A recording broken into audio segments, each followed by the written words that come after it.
Il me reste ici à positionner des tabulations et à aligner toutes ces mentions pour faire un joli coupon réponse. Alors j'aimerais bien avoir des points de suite, bien évidemment. J'aimerais bien aussi que les deux points soient alignés les uns en dessous des autres, que ça soit joli, que ça présente bien. Toutefois, je constate que toutes ces lignes vont être alignées exactement de la même manière, sauf la ligne avec la quatrième ligne avec code postal et localité. Je vais avoir des alignements supplémentaires pour la localité. Comment procéder lorsque les alignements ne sont pas exactement les mêmes? Eh bien, je vais d'abord m'occuper de tous les alignements communs. Pour l'ensemble de ces lignes-là, de ces 5 lignes, je vais d'abord poser les taquets de tabulation pour les alignements qui sont les mêmes. Donc, je travaille toujours en passant du plus général vers le plus particulier. Je sélectionne les 5 lignes et je vais poser les taquets de tabulation pour les 2 points et les points de suite qui sont communs à ces 5 lignes-là. Alors, je repasse. J'ai toujours mon petit brouillon, hein, c'est plus simple. Je repasse par boîte de dialogue paragraphe, boîte de dialogue tabulation et je commence. Je vais mettre les 2 points à 2 cm en code 2. Je n'ai pas besoin de préciser l'alignement puisqu'il s'agit d'un seul caractère. Je ne peux pas distinguer la différence entre gauche, droite ou centré s'il n'y a qu'un seul caractère. Je n'ai pas besoin de point de suite. Je fais définir. Donc je décale les 2 points pour les aligner tous les uns en dessous des autres. Je prévois un espace avant les points de suite. Donc je vais mettre un repère de tabulation à, par exemple, 3 cm qui sera gauche par défaut puisque c'est juste pour prévoir un espace. Je le définis. Ensuite vont venir jusqu'à ces 3 cm mes points de suite que je vais définir en même temps que la dernière tabulation à la marge. Donc entre le blanc et la marge il y aura des points de suite. La marge est à peu près à 16 cm. Je vais faire un peu avant. Je vais décider à 15,5.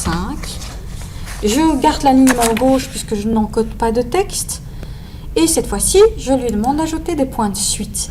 Je définis et je fais OK. Je peux toujours voir ce que ça donne. Ou bien alors je continue et je sélectionne la ligne qui comporte des alignements particuliers et qui a besoin de taquets de tabulation particuliers et je retravaille dessus. C'est comme vous voulez, je peux déjà vous montrer ce que ça donnerait en me mettant chaque fois devant les 2 points et en activant ma tabulation avec la touche Tab pour aller me positionner en dessous du repère. Donc voilà, les 2 points sont à 2 cm, ça c'est fait. Après les 2 points, j'ai un espace jusque 3 cm, voilà c'est fait.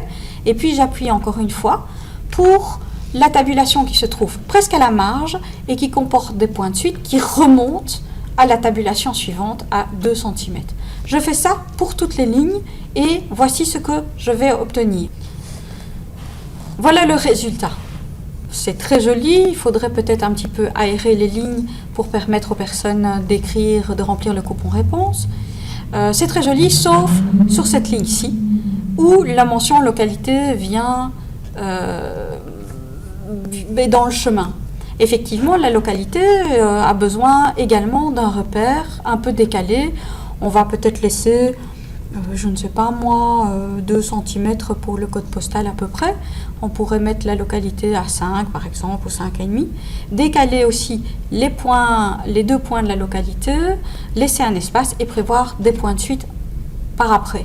Donc, lorsque j'ai fait les alignements communs à toutes les lignes, je reprends mes lignes qui ont des alignements particuliers et je les retravaille.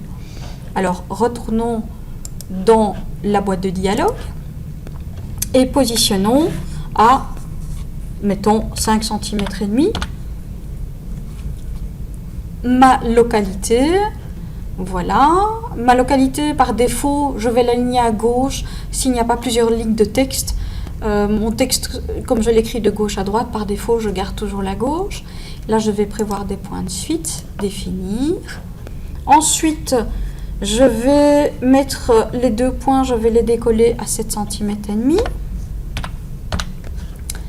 Je garde l'alignement gauche et comme je décolle les 2 points, je ne mets pas de point de suite. Mais j'ai fait un brouillon, c'est plus simple. Définir. Je laisse un petit espace, 1 cm comme tout à l'heure, pour aérer les points de suite par rapport aux 2 points. Même chose, je mets un repère de tabulation, gauche par défaut, sans point de suite, définir, OK. Qu'est-ce que ça donne? Maintenant, je vois que sur la ligne sélectionnée, j'ai toute une série de taquets de tabulation en plus qui sont apparus sur la règle. Je vais donc pousser les différents textes. Donc localité, je vais le pousser jusqu'au repère de tabulation qui lui est dévolu. Même chose pour les 2 points de localité. Même chose pour l'espace derrière les 2 points. Et ensuite, même chose pour les points de suite que je voulais ajouter. Voilà, c'est nickel, il me reste juste un petit peu à aérer. À tout de suite.